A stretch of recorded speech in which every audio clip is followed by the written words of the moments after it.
일본 두 유명 대학교의 교수들이 말하는 일본은 부자라는 환상을 믿고 있는 사람들의 오해라는 글이 올라와 한번 가져와 봤습니다. 한번 보겠습니다. 일본의 국내 총생산 즉 GDP는 2000년대 2위였지만 지금은 하락을 거듭하여 2018년 결국 26위까지 하락하는 초유의 결과를 받았습니다.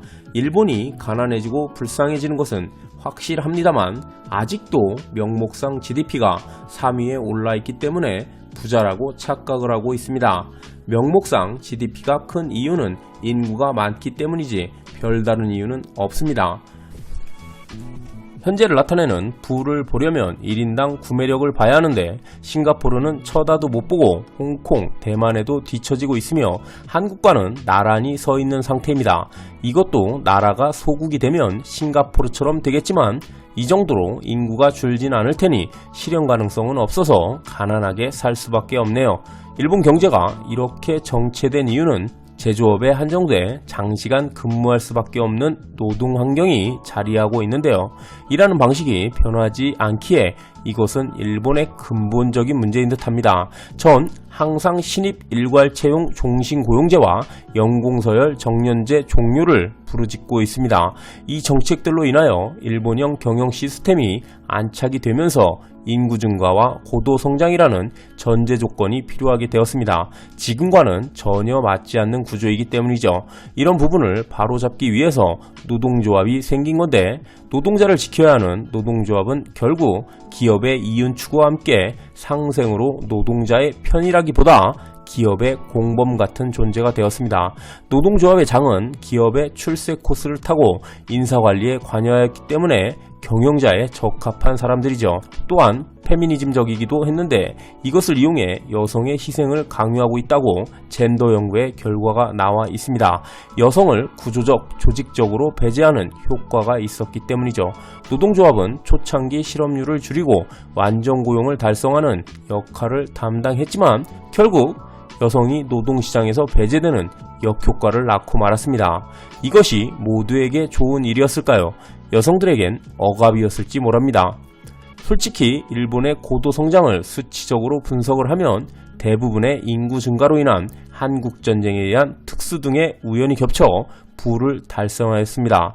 남성 위주의 경영 성과에서 근로시간 30년간 2000시간을 따져 보았을 때 평균 1% 성장하였습니다. 미국은 수백 시간이나 적은 노동시간에도 불구하고 평균 2.5%가 성장하였는데 이것은 결국 일본식 경영 방식은 많이 뒤떨어지고 있다고 이해될 것입니다. 경제학자 카와구치 아키라는 차별형 기업과 평등형 기업을 비교한 실증 연구에서 평등형 기업 쪽이 매출액과 경상이익률이 높은 것으로 나타났다는 보고서를 낸 바 있습니다. 그렇다면 왜 차별형 기업은 평등형 기업으로 전환을 하지 않을까요? 변화하기 위한 동기가 없기 때문이라는 거죠. 일반적으로 기업은 경제적 합리성과 숫자를 보고 움직이는 것으로 알지만 실제 경영자에 의해 운영되는 글로벌 기업을 보면 숫자보다 업계의 서열과 관심 분야에 초점이 맞추어져 있습니다. 왜 이런 불합리한 관행이 계속되는 걸까요? 이것은 누가 말하지 않아도 위기감이 없기 때문일 거라 생각이 됩니다. 위기감이 없다는 것은 결국 지금까지 일하는 방식을 고수하고 바뀌지 않을 것이라는 거죠. 사람은 좀처럼 변하지 않아요. 쉽게 작년 매출이 300억엔, 올해 매출이 310억엔, 잘하고 있다 이렇게 되는 거죠. 작년과 같은 월급을 받는다면 절대 변하지 않을 거예요. 그러나 구매력 지수를 보면 G7 최하위를 기록하고 있으며 증가율도 미미한 수준입니다. 물가도 올리지 않기 때문에 고통을 쉽게 느끼질 못하죠. 결국 경영자는 업계에서 몇 위인가, 점유율, 사회적 지위 이런 것들만 찾아보고 만족감을 느끼고 있을 겁니다. 결국 해외보단 국내에서 변화하지 않는 쪽으로만 시선을 두고 있는 것이죠. 네, 자주 올리는 글들이긴 한데 일본은 점점 가난해지고 있는데 기업들은 혁신하려고 하지 않는다. 이렇게 한 줄 요약해 봅니다. 일본 반응입니다.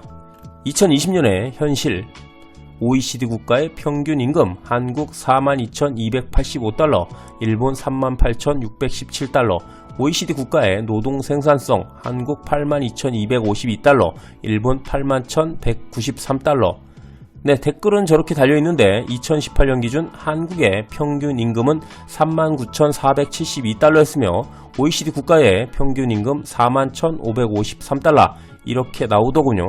약간 수치적으로 맞지는 않습니다. 그렇게 말해도 빙하기 이후 40대 이하의 사람들은 어쩔 수 없습니다. 매번 말해 그럼 어떻게 하면 돼? 네, 혁신은 뼈를 깎는 고통이 있어야 한다고 그렇게 말하죠. 돌아가신 이건희 회장이 마누라하고 처자식 빼고 다 바꿔야 살아남을 수 있다. 이렇게 한 얘기가 생각이 나네요.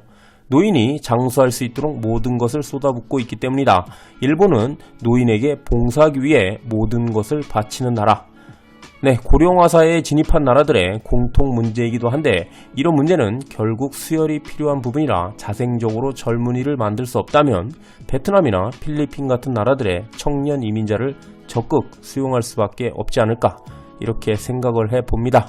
일본이 1인당 GDP에서 한국에 진 것은 2019년 지옥의 아베 정권 시대의 사건.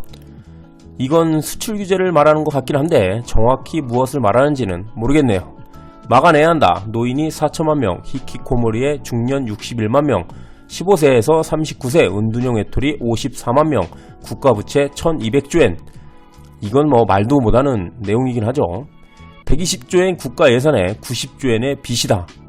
임금 랭킹 한국이 19위, 일본은 24위, 30년간 월급이 오르지 않는 세계 유일의 나라. 네, 한국도 막아내야 하겠죠. 이런 상황이 되지 않기 위하여 열심히 노력하여야 합니다. 여기까지 하겠습니다. 감사합니다.